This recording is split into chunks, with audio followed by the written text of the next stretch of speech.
প্রিয় ভাইয়েরা, প্রিয় মা বোনেরা, সাবধান, 4 শ্রেণীর মানুষের সাথে বলেও কুরবানি দিবেন না।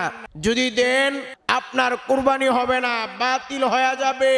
আজকে অনেকেই না জানার কারণে দেখা যায় অনেক সময় এই 4 প্রকার কোনো না কোনো প্রকার মানুষের সাথে অনেকে কুরবানি দিতেছে, যার কারণে তাদের কুরবানি হইতেছে না, কুরবানি বাতিল হয়ে যাইতেছে।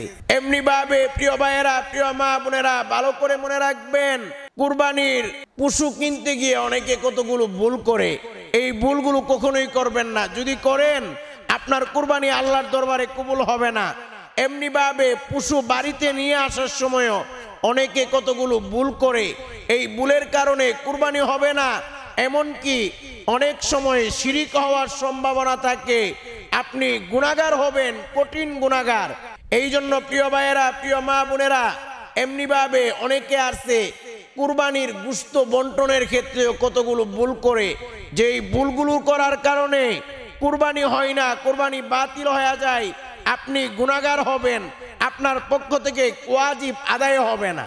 এই জন্য প্রিয় ভাইয়েরা, প্রিয় মা বোনেরা, আজকের এই বয়ানটা শুরু থেকে শেষ পর্যন্ত শুনবেন, তাহলে এই ভুলগুলো হবে না। নতুবা না জানার কারণে অনেকে এই ভুলগুলো অনেক সময় করে ফেলে, যার কারণে সঠিকভাবে কুরবানিটা হয় না, কুরবানিটা বাতিল হয়ে যায়।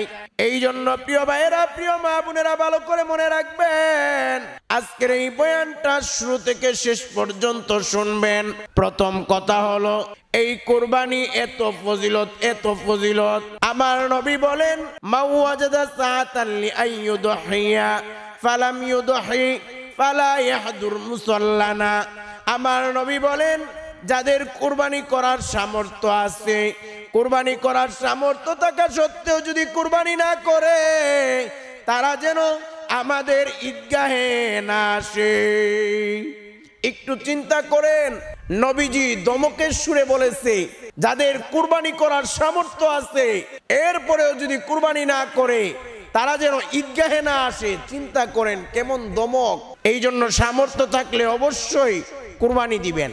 প্রিয় ভাইয়েরা, প্রিয় মা বোনেরা, তবে মনে রাখবেন, 4 শ্রেণীর মানুষের সাথে বলেও কুরবানি দিবেন না, তাহলে কুরবানি হবে না।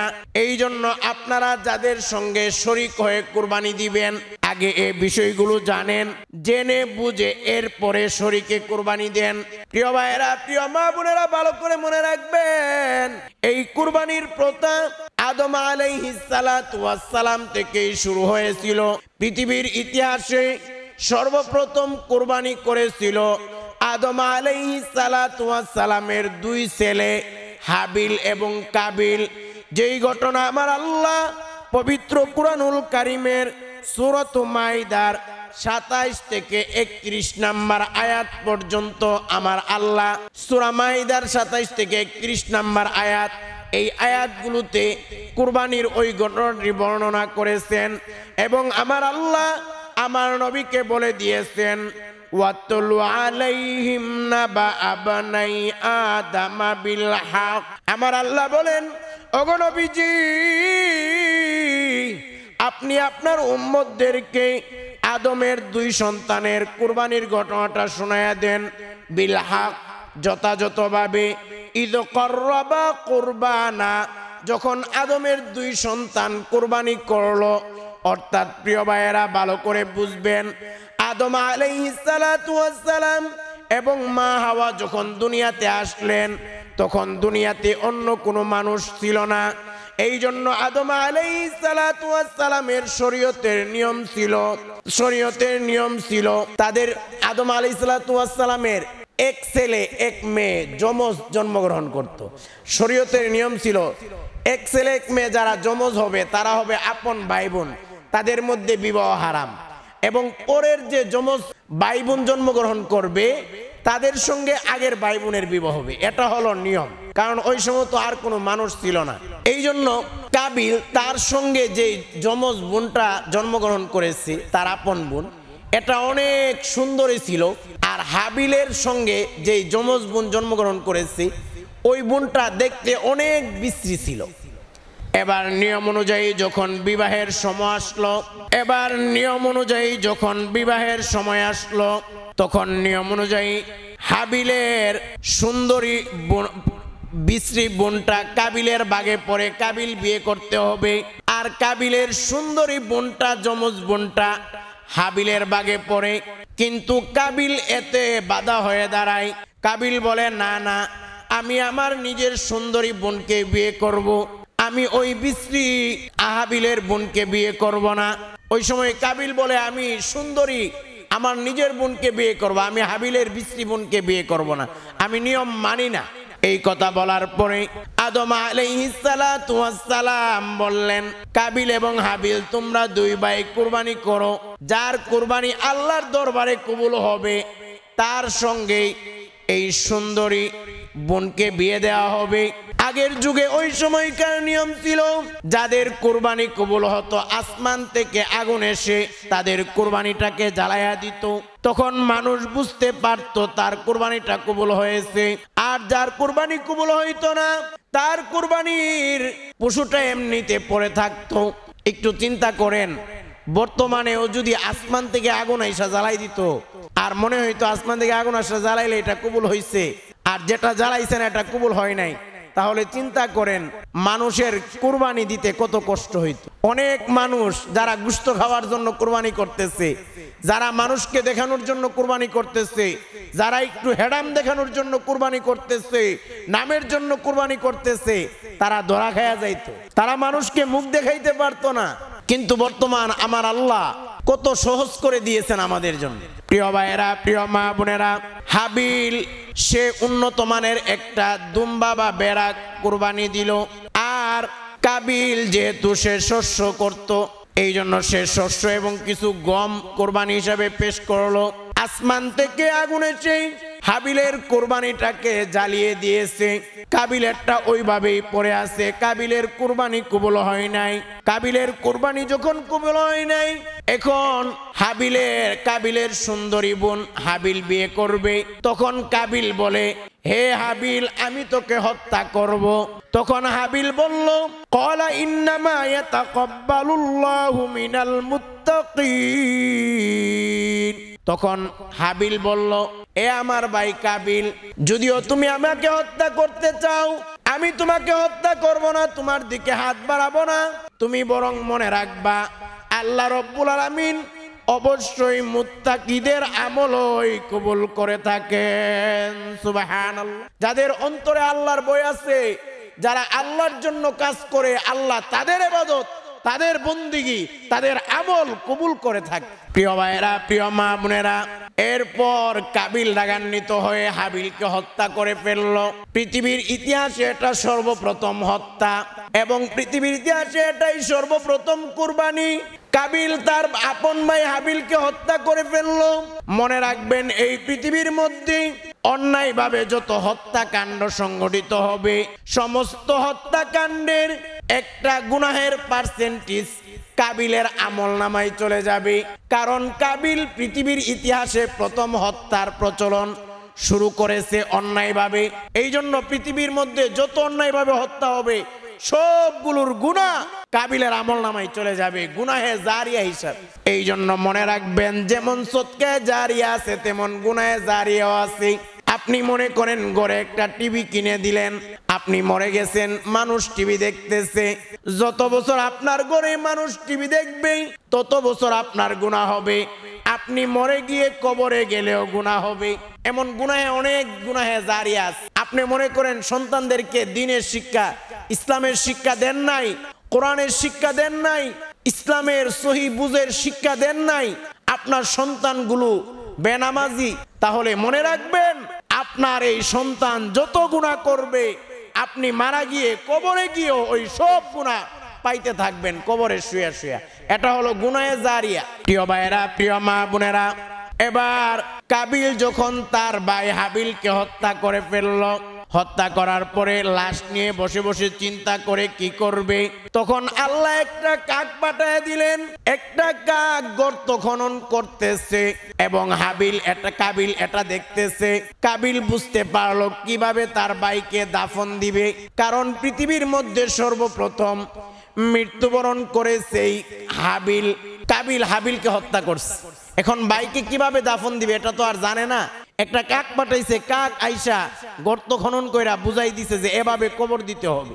তখন কাবিল বলতে লাগলো, আমি কাবিল তো একটা কাকের সমতুল্য হতে পারলাম না। ওই কাক থেকে দেখেই কাবিল তার ভাই হাবিলকে কবর দিয়ে দিল। প্রিয় ভাইরা, প্রিয় মা বোনেরা, ভালো করে মনে রাখবেন, পৃথিবীর ইতিহাসে এটাই হলো সর্বপ্রথম কুরবানির ঘটনা। পৃথিবীর ইতিহাসে এটাই হলো অন্যায়ভাবে সর্বপ্রথম হত্যা করার ঘটনা। এমনি ভাবে মনে রাখবেন, এই ঘটনা থেকে আমাদেরকে শিক্ষা দেওয়া হয়েছে, যদিও কেউ আমাদের দিকে আমাদের সাথে খারাপ ব্যবহার করে, কিন্তু আমরা খারাপ ব্যবহার করব না। এমনি ভাবে এই ঘটনা থেকে বোঝা গেছে, যারা মুত্তাকি আমার আল্লাহ তাদের আমলগুলো কবুল করে। ঠিক তেমনি ভাবে যারা কুরবানি দিবে তাদের অন্তরে যদি আল্লাহর তাকওয়া থাকে, তাদের আমল আল্লাহর দরবারে কবুল হবে। এই জন্যই তো আল্লাহ রাব্বুল আলামিন পবিত্র কুরআনুল কারীমের সূরাতুল হজের 37 নম্বর আয়াতের মধ্যে বলেন, লাইয়ানালাল্লাহু লুহুমুহা ওয়ালা দিমাউহা ওয়ালাকিন ইয়ানালুহুত তাকওয়া মিনকুম। আল্লাহ বলেন, দুনিয়ার মানুষেরা রে, কুরবানির এই পশুগুলার গোশত রক্ত কোনো কিছুই আল্লাহর কাছে পৌঁছায় না। ওয়ালাকিন ইয়ানালুহুত তাকওয়া মিনকুম, আল্লাহর কাছে তোমাদের অন্তরের তাকওয়াটা পৌঁছায়। তোমরা কি আল্লাহর ভয়, আল্লাহর সন্তুষ্টির জন্য, আল্লাহর হুকুম পালন করার জন্য কুরবানি করেছো, নাকি গোশত খাওয়ার জন্য কুরবানি করেছো, নাকি মানুষকে দেখানোর জন্য কুরবানি করেছো? এই নিয়তটাই আল্লাহর কাছে পৌঁছাইবে। এই জন্য মনে রাখবেন, আপনার কুরবানির ক্ষেত্রে নিয়ত ঠিক, আপনার কুরবানি ঠিক, নিয়ত ঠিক, নামাজ ঠিক, নিয়ত ঠিক, রোজা ঠিক। আর যদি নিয়ত হয় অন্য কিছু, কোনো কিছুই ঠিক হবে না। প্রিয় ভাইয়েরা, প্রিয় মা বোনেরা, যেই কথাটা বলতেছিলাম, বিশেষ করে 4 শ্রেণীর মানুষের সাথে আপনারা কুরবানি দিবেন না। যদি কুরবানি দেন, আপনাদের কুরবানি কবুল হবে না, আপনাদের কুরবানি বাতিল হয়ে যাবে, গুনাহগার হবেন। আজকে অনেকে না জানার কারণে এই ভুলগুলো করতেছে। এই 4 শ্রেণীর মানুষের কোনো না কোনো শ্রেণীর সাথে কুরবানি দিতেছে, যার কারণে কুরবানি হইতেছে না। এই জন্য ভালো করে শুনে নেন, বুঝে নেন, জেনে নেন, নতুবা আপনার কুরবানিটাই হবে না। এই জন্য প্রিয় ভাইয়েরা, 4 শ্রেণীর মানুষের সাথে কুরবানি দিবেন না। আরেকটা বিষয় হলো যে কুরবানির গোশত বন্টনের নিয়ম। কুরবানির গোশত বন্টনের ক্ষেত্রে কিছু ভুল করে অনেকে, ভালো করে মনে রাখবেন। কুরবানির গোশত বন্টনের নিয়ম হলো, কুরবানির গোশত 3 ভাগে ভাগ করা উত্তম। 1 ভাগ নিজেদের জন্য, 1 ভাগ আত্মীয় স্বজনের জন্য, 1 ভাগ আপনার গরিব এতিম মিসকিনের জন্য। এই 3 ভাগে ভাগ করা, এটা হলো উত্তম। এখন কেউ যদি 3 ভাগে ভাগ না করে, তাদের কুরবানি হবে কিনা? হ্যাঁ, কুরবানি হবে, সমস্যা নাই, তবে এই ভাগটা করাটা উত্তম। এখন কথা হলো, এই কুরবানি গোশতর ক্ষেত্রে বিশেষ করে দেখেন, অনেকে আছে কুরবানির পশু জবাই করে, গোশত গরু কাটাকাটি করে, তো অনেকে পারিশ্রমিক হিসাবে গরুর গোশত দিয়ে দেয়। আপনি যদি পারিশ্রমিক হিসাবে গরুর গোশত দেন, তাহলে আপনার কুরবানি হবে না, বাতিল হয়ে যাবে। এই জন্য এই ভুলটা করবেন না কখনো। তবে হ্যাঁ, যদি লোকটা গরিব হয়, পারিশ্রমিক হিসাবে না, অন্যান্য গরিব লোকদেরকে যেমন দেন তেমন যদি দিয়া দেন, আর পারিশ্রমিক হিসাবে সে কাজ করেছে ওইটা আলাদা টাকা দেন, এতে কোনো সমস্যা নেই, তাহলে কুরবানি হবে। তবে সাবধান, পারিশ্রমিক হিসাবে আপনারা কখনোই গরুর গোশত দিবেন না, তাহলে কুরবানিটা বাতিল হয়ে যাবে। এমনি ভাবে আরেকটা হলো, 4 শ্রেণীর মানুষের সাথে কুরবানি দেওয়া যাবে না, এটা আমি বলতেছি। এটা বলার আগে আরেকটা কথা বলে দেয়, এটা হলো অনেকে আছে কুরবানির গরু কিনতে যায়, কুরবানির পশু কিনতে যায়, কুরবানির পশু কিনতে গিয়ে দেখা গেছে সে আসর নামাজ পড়ে না, জোহরের নামাজ পড়ে না, মাগরিব নামাজ পড়ে না, তার নামাজের খবরই নেই। আরে ভাই, কুরবানি হইলো ওয়াজিব, আর আসর নামাজ, জোহরের নামাজ এগুলো হলো ফরজ। মনে রাখবেন, আপনার সারা জীবনের কুরবানি যদি এক পাল্লায় রাখা হয়, আর আপনার একটা সেজদাকে যদি এক পাল্লায় রাখা হয়, আপনার একটা সেজদার দাম কুরবানি থেকে অনেক অনেক অনেক বেশি হয়ে যাবে। সুবহানাল্লাহ। তাহলে চিন্তা করেন, আপনার সারা জীবনের কুরবানি আর আপনার জোহরের 4 রাকাত ফরজ, ফরজের দাম বেশি হবে। এই জন্য আপনারা কুরবানি করেন, ভালো কথা, পশু কিনতে যান, কিন্তু নামাজ ছাড়িয়েন না। নামাজ পড়েন, নামাজ পড়েন, নতুবা বিষয়টা এমন হয়ে যাবে যেমন এক লোক তার নানার সাথে গেছে ওয়াজ শুনতে। যাওয়ার পরে সে ওয়াজে হুজুরে পাগড়ির এত ফজিলত বয়ান করছে। এখন ওই লোক রাস্তায় আইসা নানাকে বলে, নানা হুজুরে পাগড়ির এত ফজিলত বর্ণনা করছে, তাহলে তো পাগড়ি পরতেই হবে। এখন তো পাগড়ি নাই, এক কাজ করি লুঙ্গি বাইন্দা পাগড়ি পরি। এখন সে ল্যাংটা হয়ে লুঙ্গি খুইলা পাগড়ি, লুঙ্গি খুইলা পাগড়ি পরলে এতে কি সওয়াব হবে না গুনাহ হবে? গুনাহ হবে। ঠিক তেমনি ভাবে যারা গরু কিনতে গিয়ে, যারা পশু কিনতে গিয়ে আপনি নামাজ যদি ছেড়ে দেন, তাহলে তো আপনার এমনই হয়েছে আপনি লুঙ্গি খুইলা পাগড়ি বাইন্দা ফেলছেন। বিষয়টা এমন দাঁড়াইতেছে। এই জন্য নামাজ ছাড়বেন না। আরেকটা বিষয় হলো, অনেকে আছে কুরবানির পশু কিনে আসার সময় অনেক মানুষ জিজ্ঞেস করে, ভাই এটা কত হয়েছে? বলে ভাই এটা 1 লাখ টাকা। ভাই এটা কত হয়েছে? বলে ভাই 1 লাখ টাকা। এমন অনেক সময় হঠাৎ করে এক লোক বলে ফেলে, আরে ভাই 1 লাখ টাকা দিয়ে এটা আনছেন, আপনার আগে তো এমন একটা গরু দেখলাম এক লোক নিয়ে গেছে মাত্র 80,000 টাকা দিয়ে, আপনি তো ভাই 20,000 টাকা ধরা খাইছেন। তখন লোকটা চিন্তা করে হায় হায়, আফসোস চলে আসে, কি করলাম আমি, 20,000 টাকা ধরা খেয়ে গেলাম, আমি তো অনেক লস হয়ে গেছে। এই যে লোকটার মনে এই যে নিয়তটা ঢুকছে, এটার কারণে কিন্তু নিয়তে গন্ডগোল চলে আসে। এই জন্য যদি কেউ জিজ্ঞেস করে দাম বলবেন, কিন্তু কম হোক আর বেশি হোক আফসোস করবেন না, আক্ষেপ করবেন না। করলে আপনার নিয়তে গন্ডগোল হইতেছে, কারণ আপনি বুঝাইতেছেন হায় হায় এখন গোশত কম পাইবেন। যাই হয়েছে যত দিয়েই কিনছেন আপনি আলহামদুলিল্লাহ বলেন, আক্ষেপ আর আফসোস করবেন না যে আরে আমি যদি প্রথম না কিনে শেষ বাজারে কিনতাম তাহলে 20,000 টাকা 30,000 টাকা কম পাইতাম না। আপনি চিন্তা করবেন আমি যত টাকাই দিয়ে কিনছি এটা আল্লাহর জন্য, আল্লাহর সন্তুষ্টির জন্য, আমি তো গোশত খাওয়ার জন্য এই কাজ করি নাই। আপনার নিয়তটা থাকবে এমন। আর আপনি যদি আফসোস আর আক্ষেপ হাই হুতাশ করেন, তাহলে বোঝা গেল আপনি চিন্তা করতেছেন 20,000 টাকার গোশত আপনি কম পাইতেছেন, 30,000 গোশত কম পাইতেছেন, এই জন্য আপনার আক্ষেপ না। আপনার যদি এই আক্ষেপ আসলে আপনার নিয়ত ঠিক নাই, আপনার গোশতের দিকে নিয়ত চলে গেছে। আর আপনি যদি চিন্তা করেন না আমি তো আল্লাহর সন্তুষ্টির জন্য করছি, আমি 1 লাখ যাক, 1.5 লাখ যাক, 50,000 বেশি যাক, 30,000 বেশি যাক, আল্লাহ খুশি হইলে আমার চলবে, আল্লাহর খুশিতে আমি খুশি, তাহলে আপনার নিয়ত ঠিক থাকবে। এবার আসুন প্রিয় ভাইয়েরা, প্রিয় মা বোনেরা, 4 শ্রেণীর মানুষের সাথে কুরবানি করবেন না। যদি 4 শ্রেণীর মানুষের সাথে কুরবানি করেন আপনাদের কুরবানি হবে না। এর মধ্যে 1 নাম্বার হলো যারা সুদখোর আছে, জেনে শুনে সুদখোরের সাথে আপনি কুরবানি দিতে যাবেন না। এমনি ভাবে যারা ঘুষখোর তাদের সাথে কুরবানি দিবেন না। এখন কথা হলো সুদখোর, এই ভাই ভালো করে মনে রাখবেন যে সুদকা হে কাফের, হে মুসলমান না, এর সাথে কেন আপনি কুরবানি দিতে যাইবেন সুদখোরের সাথে? প্রিয় ভাইয়েরা, প্রিয় মা বোনেরা, এই সুদের সম্পর্কে আমার নবী বলেন আর রিবা সাবউনা হুবান আইসারুহা আইয়ান কাহার রাজুল উম্মাহু। আমার নবী বলেন সুদের 70 ধরনের গুনাহ আছে, এর মধ্যে সুদের সবচেয়ে ছোট্ট গুনাহটা হলো আপন মায়ের সঙ্গে জেনা করা। এই জন্য মনে রাখবেন যারা সুদ খায় তারা আসলে সুদ খায় না, তারা তাদের মায়ের সঙ্গে আকাম করতেছে, কুকাম করতেছে, জেনায় লিপ্ত আছে। এমনি ভাবে প্রিয় ভাইরা, প্রিয় মা বোনেরা ভালো করে মনে রাখবেন আমার আল্লাহ নিজে কোরআনে ঘোষণা দিয়ে বলে দিছে যারা সুদ খায় তারা আসলে সুদ খায় না, তারা আল্লাহর নবীর বিরুদ্ধে যুদ্ধ করতেছে। আপনারাই চিন্তা করেন আল্লাহর নবীর বিরুদ্ধে যুদ্ধ করলে কি ঈমান থাকবে? ঈমান থাকবে না। এই জন্য সুদখোর কাফের। আমি বলি ভাই আপনি সুদ খান না, প্রয়োজনে কুত্তার গু আর শুয়োরের গু তেলদা বাইজ্জা খান, এরপরে এত গুনাহ হবে না। সুদ খাইলে যে গুনাহ হবে, সুদ খাইলে তো আপনার মায়ের সঙ্গে জানা করতেছেন, কুত্তার গু শুয়োরের গু খাইলে তো মায়ের সঙ্গে জানা হনা। এই জন্য আমি বলি প্রয়োজনে সারা পৃথিবীর টাঙ্কির গু খা, তুই সুদ খাইস না সুদখোর, সুদ চার। কারণ সারা পৃথিবীর টাঙ্কির গু খাইলেও মায়ের সঙ্গে জানা হয় না। যারা সুদখোর তারা মায়ের সঙ্গে জানাই লিপ্ত আছে, যতক্ষণ সুদে তারা লিপ্ত আছে। এই জন্যই তো প্রিয় ভাইয়েরা, প্রিয় মা বোনেরা, আল্লাহ রাব্বুল আলামিন পবিত্র কুরআনুল কারীমের সূরাতুল বাকারার 275 নম্বর আয়াতের মধ্যে বলেন ফামান আদা ফাউলাইকা আসহাবুন নার হুম ফিহা খালিদুন।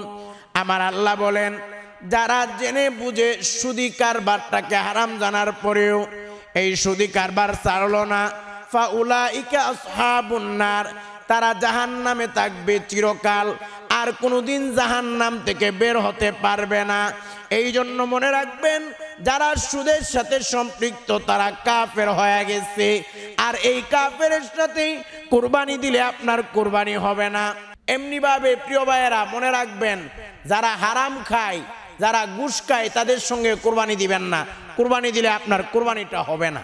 দ্বিতীয়ত, যাদের সঙ্গে কুরবানি দিলে কুরবানি হবে না, এটা হলো যারা শিরিক করে, মাজারে সেজদা করে এবং আল্লাহ ছাড়া কাউকে সেজদা দেওয়া যায় এমন কথা বলে, বা আল্লাহ ছাড়া কাউকে সেজদা দেই, যারা মাজারে দান সদকা করে, মাজারে মান্নত করে, তাদের সঙ্গে কুরবানি দিবেন না। কারণ মাজারে দান সদকা করা, মাজারে মান্নত করা, মাজারে সেজদা দেওয়া, এগুলো হলো শিরিক। এগুলো শিরিক। যারা আল্লাহ ছাড়া কাউকে সেজদা দেয়, এই শিরিকের সাথে যারা সম্পৃক্ত, তাদের সঙ্গে কুরবানি দিলে আপনার কুরবানি হবে না, কুরবানি বাতিল হয়ে যাবে। এই জন্য মুশরিক যারা, তাদের সঙ্গে কুরবানি দিবেন। এমনি ভাবে প্রিয় ভাইয়েরা, 3 নাম্বার, ওই সমস্ত লোকদের সঙ্গে কুরবানি দিবেন না যারা বেনামাজি, কাফের বেনামাজি। বেনামাজি 2 প্রকার, একটা হইল কাফের, আরেকটা কাফের না। বেনামাজি যে নাকি কাফের, যেমন মনে করেন নামাজ তো পড়ে না, নামাজকে অস্বীকার করে, নামাজ নিয়ে তুচ্ছ তাচ্ছিল্য করে, বলে আরে যা নামাজ বাদ দে, নামাজ দিয়ে কে কি করছে রে, যা বাদ দে। এই সমস্ত বেনামাজি যারা আছে তারা কাফের, তাদের সঙ্গে কুরবানি দেওয়া যাবে না। হ্যাঁ, আরেক ধরনের বেনামাজি আছে, তারা নামাজ পড়ে না, তবে নামাজকে মহাব্বত করে, নামাজিকে মহাব্বত করে, তারা মনে করে নামাজ না পড়া গুনাহের কাজ, তারা কাফের নয়, তারা মুসলমান, তাদের সঙ্গে কুরবানি দিতে পারবে। এমনি ভাবে 4 নাম্বার, যাদের নিয়ত ঠিক নাই, মনে করেন আপনি তার সঙ্গে কথা বলে বুঝতেছেন তার শুধু গরুর গোশত খাওয়ার নিয়ত, তার মনে করেন আয়সা বলতেছে আরে এবার আসলে কুরবানির নিয়ত ছিল না, এখন আত্মীয় স্বজন আছে, অমুকের শ্বশুর শাশুড়ি আসবে, কুরবানি না দিলে কেমন দেখা যায়। অনেকে দেখবেন প্রকাশ্যে এই কথাগুলো বলে বেড়ায়। আপনি যদি বুঝেন যে তাদের নিয়তে সমস্যা আছে, তাহলে কখনোই তাদের সঙ্গে কুরবানি দিবেন না। এই জন্য কুরবানি দেওয়ার সময় আল্লাহওয়ালা, নামাজি, ভালো মানুষের সঙ্গে আপনি কুরবানিটা দেন। আর খারাপ, যে ব্যক্তির নিয়ত ঠিক নাই, নামাজ ঠিক নাই, রোজা ঠিক নাই, ইবাদত বন্দেগী ঠিক নাই, হালাম হারামের ভেদাভেদ নাই, সুদ খায়, ঘুষ খায়, তাদের সঙ্গে কুরবানি দিবেন।